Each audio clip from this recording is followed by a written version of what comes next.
Republican Congressman Brian Mast of Florida, member of the Foreign Affairs Committee, Transportation and Infrastructure Committee, and he's also the only congressman to serve in both the U.S. Army and the IDF. I welcome you in Focus. Thank you for your service on both continents. Let's talk about the growing hate for Jews in America. And is it growing, or has it always been there? And now these college campuses are just bold with it.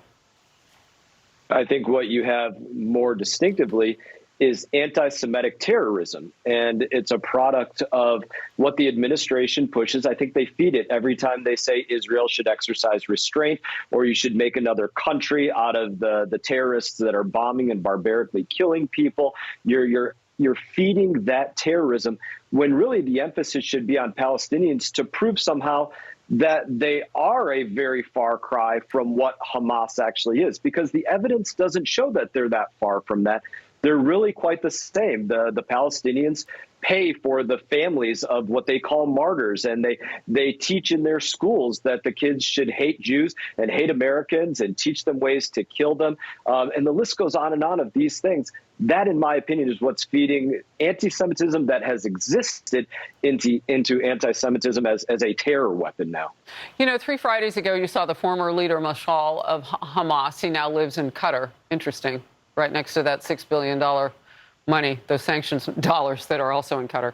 And he called, remember, 3 Fridays ago, he called for all that mass protesting and, quote unquote, anything you think you can do on your own, which I can only guess what he meant by that. But my point of bringing him up is when he calls for something like that, does it feed into stir this up? Are they all kind of on the same page, or what?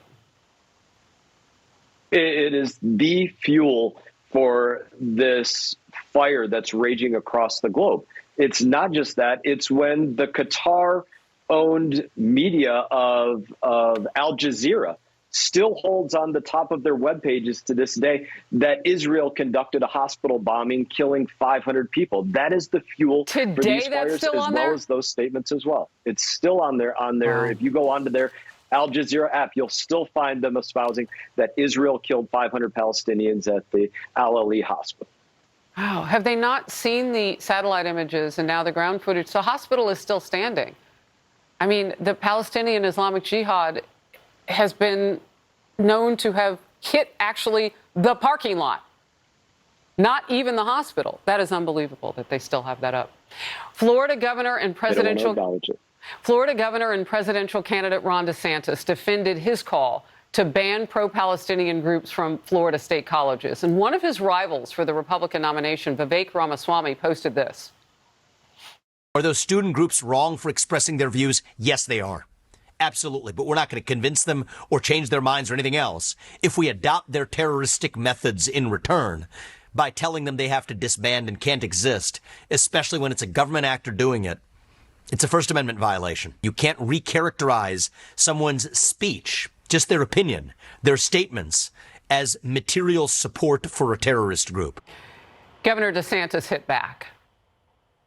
This is not cancel culture. This group, they themselves said in the aftermath of the Hamas attack that they don't just stand in solidarity, that they are part of this Hamas movement. And so, yeah, you have a right to go out and demonstrate, but you can't provide material support to terrorism. That's not a First Amendment issue. That's a material support to terrorism issue. Congressman, your reaction? It's exactly the same as you brought in Rashida Tlaib earlier at the intro, what she was doing on the steps of the House of Representatives with a mob, asking them to go into the Capitol buildings and actually do what they were falsely accusing Donald Trump of doing in the past. They are conducting this violence, perpetuating this violence.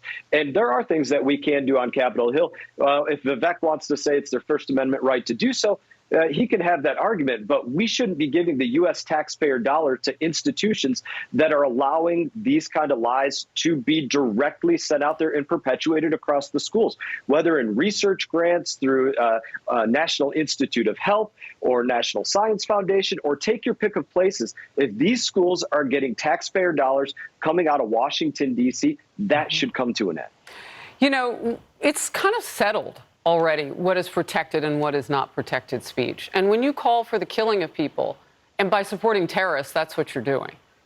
I mean, if you're pro-Palestinian, the people, then tell them, please, to go south to safety and all those supplies.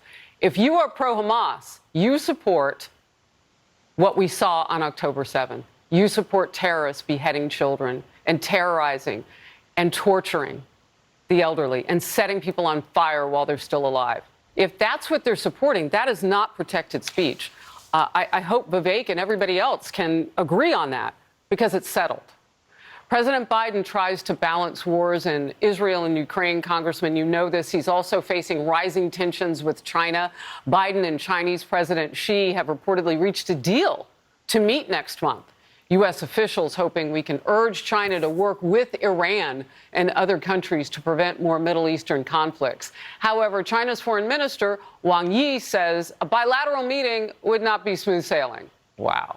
Yi met with Biden Secretary of State Antony Blinken, both of them last week, to try to work on relations, and House Foreign Affairs Committee Chair Mike McCall with this message to Biden. So the message is, get something out of this meeting, for God's sakes. They always meet, and it's good to talk, but we want lines of communication between our military and theirs, which we don't have right now. Congressman, what is your take on all of this? My take is that Joe Biden makes it an issue when it becomes a political issue.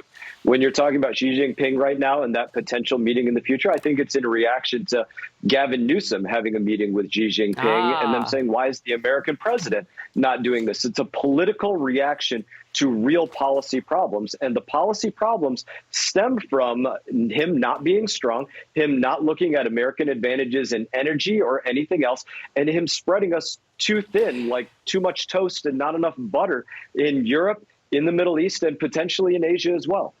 You know, it just seems like such short-sightedness. It sounds like somebody who's never been president or vice president for 8 years and spent 50 years in politics. I mean, it really does. It sounds like somebody who's completely naive to think that our enemies would work together to solve our problems and the problems of our allies. It didn't work with Putin against Ukraine. Why would Biden think that it would work with China now with Hamas terrorists?